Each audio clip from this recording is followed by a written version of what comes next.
Hi everyone, my name is Chris and welcome to 5 Minute Friday. These are the series of videos where I answer your questions for you in English, of course. There could be questions about English grammar, vocabulary, anything at all. It's just a great opportunity to practice your oral comprehension and to practice your question writing skills. If you want to send me a question. I get my telephone and I put 5 minutes on my timer like this. I've put all your questions into this little bag and I'm going to take them out and answer them for you. Question number 1, how did you learn French? I learned French by first coming to Europe, in fact. A long time ago. The first time I came was in 2003 and I was racing my bicycle and I was doing races in Switzerland and in France and all different places. And I really liked the sound of the French language. And I started talking to people. I started reading things. I would buy cycling magazines in French, even though I did not understand what was really written. Because it was a subject that interested me, I tried to understand the article. And that's a great way for you to learn English too. Find articles, magazines, books that interest you and just try and understand. When you are working on something that really interests you, you will learn much, much quicker. So that's when I first started learning French. And then when I went back to my own country, and if I ever heard a tourist with a French accent, I would go and talk to them. Normally I'm quite shy, but whenever I heard that French accent, I would become very unshy and go and talk to them and try and practice my little bit of French. And yeah, that's how I first learned French. And then, of course, I found a beautiful French woman and I married her. That made a big difference.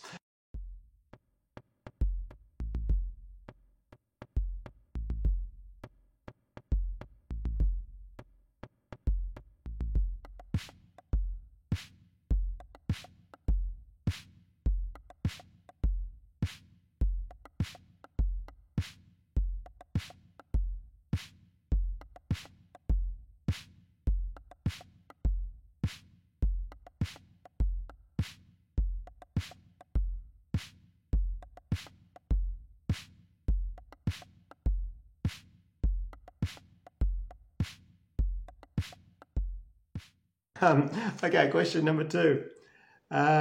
What's the difference between ill and sick? Ill and sick. The answer is not really. There isn't really a difference. Ill and sick do mean the same thing. I am ill, I am sick. Both of them mean, je suis malade. I am ill, I am sick. Ill is a little bit more formal and it is more common in the UK.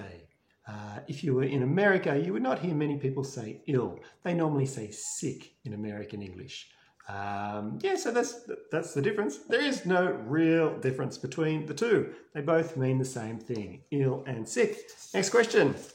Next question is, I practice questions on you. Good. What is your favorite fruit? What is your favorite holiday destination? Why do you teach? Favorite fruit?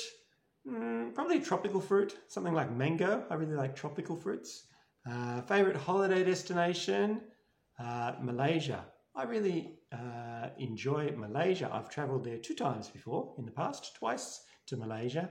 And it's a very interesting country. Very interesting country with different cultures, religions, different languages. And yeah, I just really enjoyed it. And I love the food. I really like the food. I like hot and spicy food. And in Malaysia, there's a lot of hot and spicy food. And why do you teach? Again, because I enjoy it. I love teaching and I think that's so important for your job, that you enjoy it. And I've just always enjoyed teaching people. And so I love teaching English, and that's one of the reasons why I created this channel and my website, of course, because I enjoy it. And let's go to another question now. Another question is, how do we use whose and whom in questions? Okay, whose and whom in questions. Okay, let's start with whose. Whose is all about the possession of something. So for example, my telephone here, a question could be, whose telephone is that? C'est à qui? Whose telephone is that?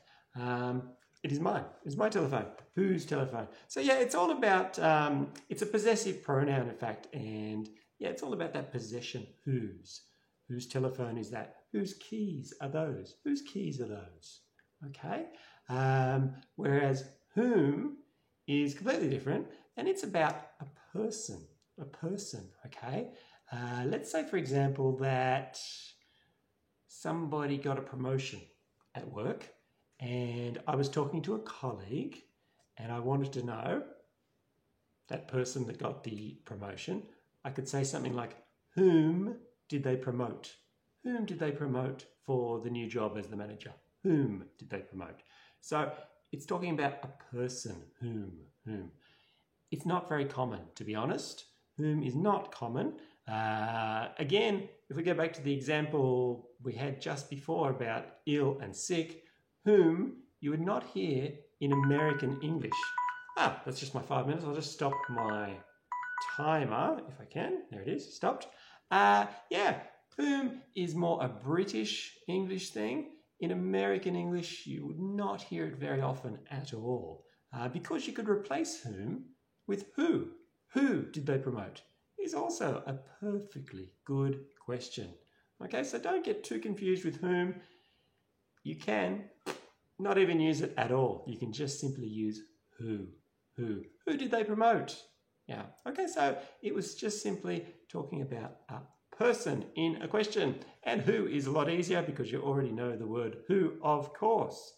Try not to complicate your questions too much, okay? Always try and keep your questions simple, I feel. I have a nice video all about asking simple questions. If you want to go and have a look at that one now, for example, it's a great way to practice your question asking skills.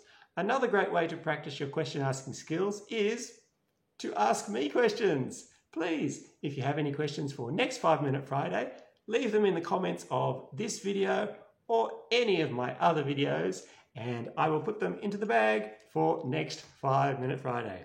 Thanks for watching, everyone. See you again next time. Bye-bye.